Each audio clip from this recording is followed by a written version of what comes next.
各位網友大家好，我係叻仔。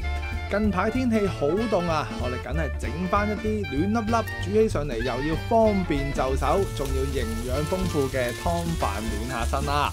咁今日整嘅就叫做鮮味特濃嘅蠔仔冬菜泡飯。咁如果你都中意食今集嘅菜式食譜，記得俾個 like 叻，分享埋俾朋友。咁大家喺咁凍嘅天氣咧，都可以食到啲咁滋味暖身嘅蠔仔泡飯啦。好啦，我哋又嚟到街市啦。咁要整蠔仔泡飯呢，當然第一時間我哋就要買咗啲蠔仔先。如果唔係呢，就乜嘢都整唔到噶啦。咁啊，蠔仔揀嘅時候呢，最緊要就係揀翻啲肥嘟嘟、白雪雪嘅就 OK 噶啦。咁啊，千祈唔好揀啲細細隻啊、咁瘦削嗰啲啦，因為越係新鮮嘅呢，越係挺身同埋漲身、白淨乾淨㗎。邊份啦？你想？白雪雪嗰啲，白雪雪。呢個啦，即係呢個啊嘛，唔係兩份，係啊，唔該，好唔該晒。買完兩份新鮮蠔仔之後，我哋要買呢一道餸嘅第二個靈魂，佢就係冬菜啦。咁如果唔想買一罌罌好大罌嗰種冬菜呢，就要跟住我去雜貨鋪買一啲細包裝嘅，咁樣呢，就唔使話咁牙地方啊，用到發咗毛都未用得完啦。咁另外呢，我哋仲有一樣好特別嘅材料要買㗎，咁我哋一齊聽下現場嘅收音，我買咗啲乜嘢啦。靚姐，我想要包冬菜啊，細包裝有啊，嗬。冬菜有。係啊，細包冬菜幾錢啊？冬菜4蚊。好，另外想要原塊嗰啲大地魚，你有冇？有。要一條得唔得？好，攞。哇！喺咁神秘嘅位置。我會擺啊。係一條夠啦，唔該。呢啲係你先識食嘅咋，好少人揾嘅。呢係放湯喎。18蚊。係。18蚊頭先嗰個。冬菜未攞。22。好，22，唔該。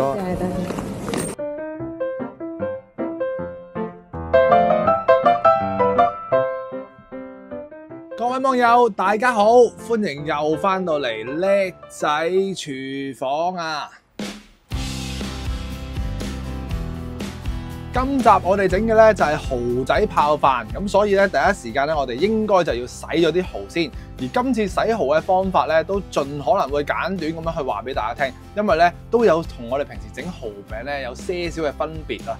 係啦，咁我哋一陣再講啦。而呢條係咩魚咧？呢條就係我自己最中意用嘅大地魚啦。咁一陣咧都會用佢嚟調味。咁啊，呢啲又係秘密嘅武器啊。咁我哋一陣咧先至會去再用到佢嘅時候，再去講解下啦。咁我哋洗咗啲蠔先啦。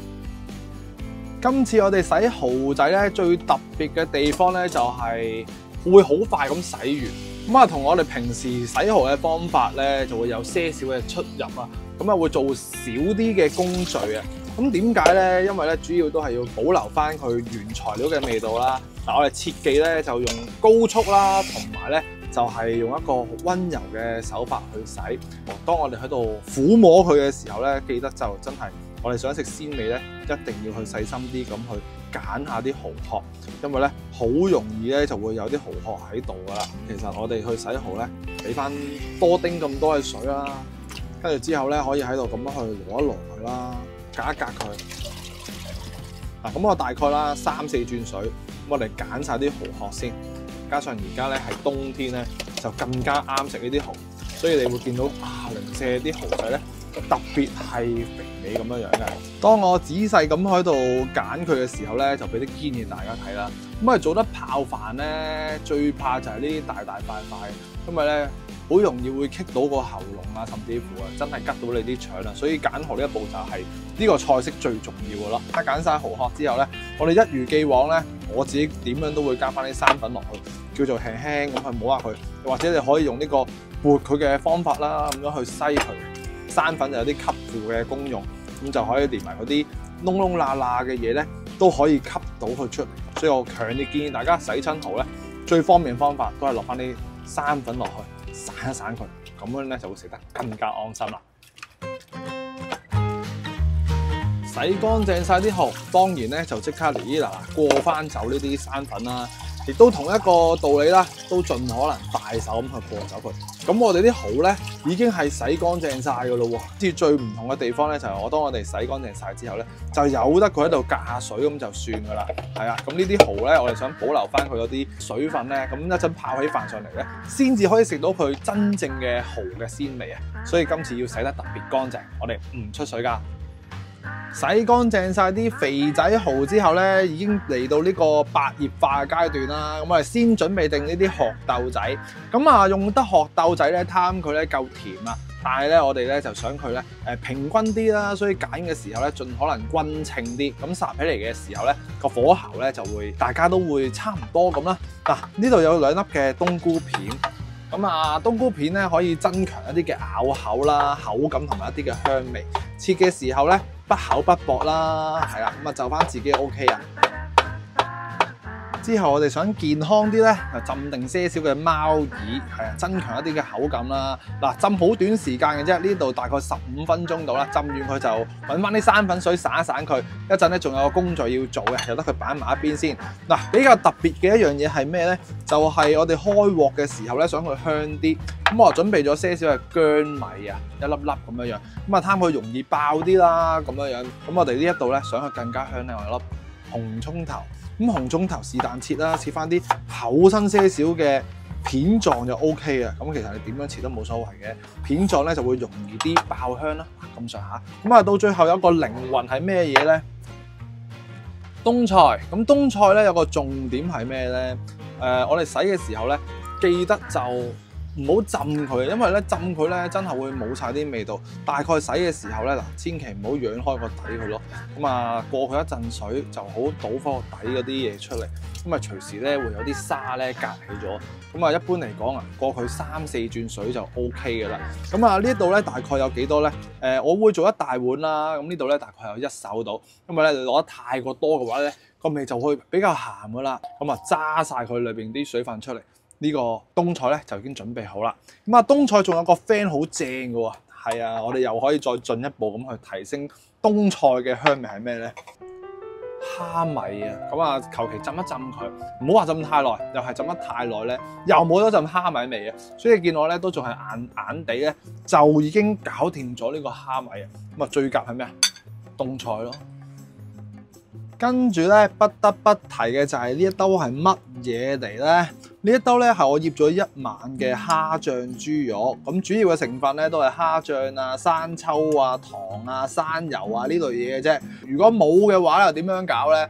買翻一啲嘅20-30蚊嘅豬絞肉，多數泡飯咧都係會做啲粒狀嘅，就醃一醃佢啊，落翻些少水啊，咁就 OK 啊。因為咧，尋日食剩咗，冇理由再去買其他嘢啊嘛，所以就自己手型咧，我覺得就係最好嘅一個料理方法啦。咁到最後咧，就要介紹下呢條大地魚啦。咁其實呢條大地魚咧，喺我細個學師嘅時候咧，做過一啲嘅粥叫做茶餐廳啦。咁間茶餐廳裏邊有粥食嘅。咁啊，以前啲伯伯咧教我點樣去提香咧，一陣咧都會再講。咁啊，呢條魚冇記錯，佢稱翻落去咧就係18蚊一條。咁用嘅時候咧，其實你可以用好多次噶啦。咁啊，今次咧主要係攞佢嘅香味啦，咁樣樣。咁所以咧，我是但攞翻少少嘅啫，攞翻一啲嘅原材料嘅味道，即係大地魚嘅香味，就靠晒佢啦。咁如果冇嘅，一陣咧都會有第二啲替代品。有嘅話，就可以跟住我呢個方法試一試佢啊，個味道係會鮮甜啲嘅。埋爐嘅第一步咧，必定要煲翻些少水啊，因為咧呢啲咁嘅木耳啊、老鼠耳呢啲嘢咧，好大陣呢個噏味啊，所以咧我哋一定要幫佢出一出水，咁佢就會幾乎係冇呢個噏味噶啦。咁我哋咧就輕輕拖拖佢，即刻咧就可以攞翻出嚟，一陣咧再去滾一滾佢就得噶啦。跟住個秘技又嚟啦，我哋開翻個大火啦。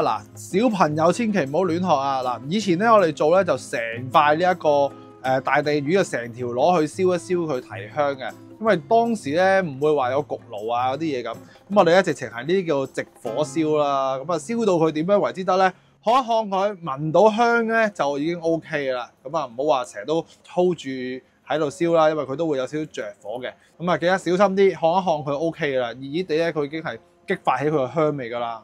同埋咧，哇，而家已經好香咯。所以有啲位咧，我哋唔燃點起佢嘅香味咧，佢係出唔到味。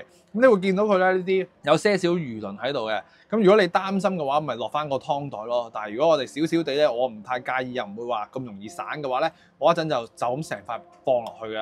咁呢個就係我哋今次呢一個叻仔嘅提香秘技啦。賣鹵嘅時候咧，我哋就俾翻些少油啦，不多不少就 OK 嘅啦。之後咧就爆咗呢啲薑粒啊，同埋呢啲紅葱片先。嗱，一落咗呢個紅葱咧，即刻香到不得之了嘅。所以如果你冇紅葱，咪落蒜頭咯。但係我覺得咧，就紅葱片咧就一定香過你蒜片嘅。爆到佢略為金黃色嘅時候咧，落埋呢啲蝦米乾，再一次提升呢啲蝦米嘅味道。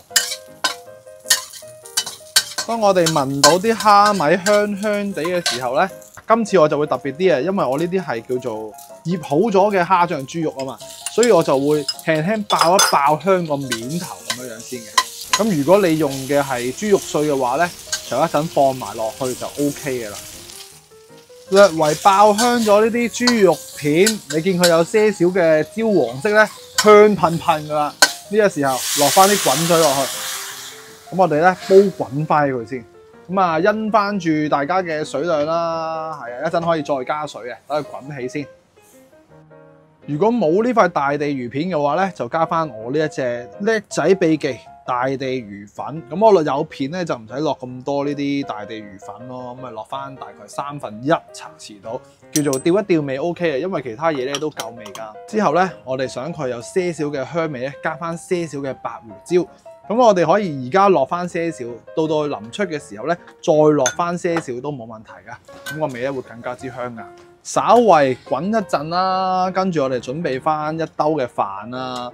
咁啊，煲嘅時間咧，視乎翻大家嘅飯係隔夜飯啦，定係新鮮飯。新鮮飯咧個飯嘅質地比較軟啊，滾嘅時間咧只需要一滾熱佢。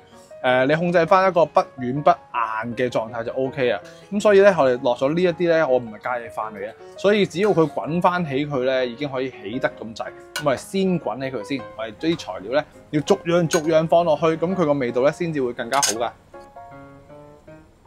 當啲飯滾到你認為差唔多夠軟身嘅時候咧，我哋就落埋呢啲蠔，連埋啲水一齊落，咁樣咧就可以提鮮到呢一啲蠔嘅味道噶啦。咁啊，期間咧放翻一個大些少嘅火，因為已經去到最後嘅工序噶啦。咁順手咧，我哋落埋一啲貓耳朵啦，即刻咧落埋啲菜落去咯。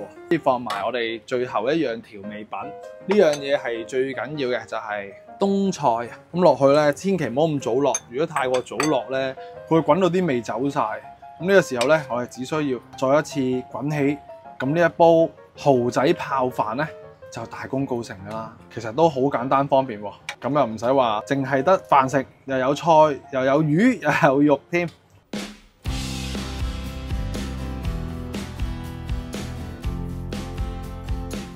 今集快靚正嘅冬菜蠔仔湯飯就咁就完成咗啦。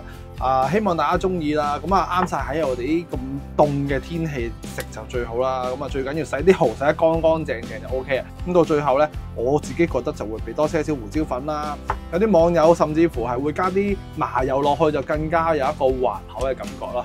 嗱，咁我擺一陣咧，啲湯又開始索落去。咁呢啲湯咧夠晒鮮味噶啦，最緊要係有冬菜嘅加持咧，真係不得之了。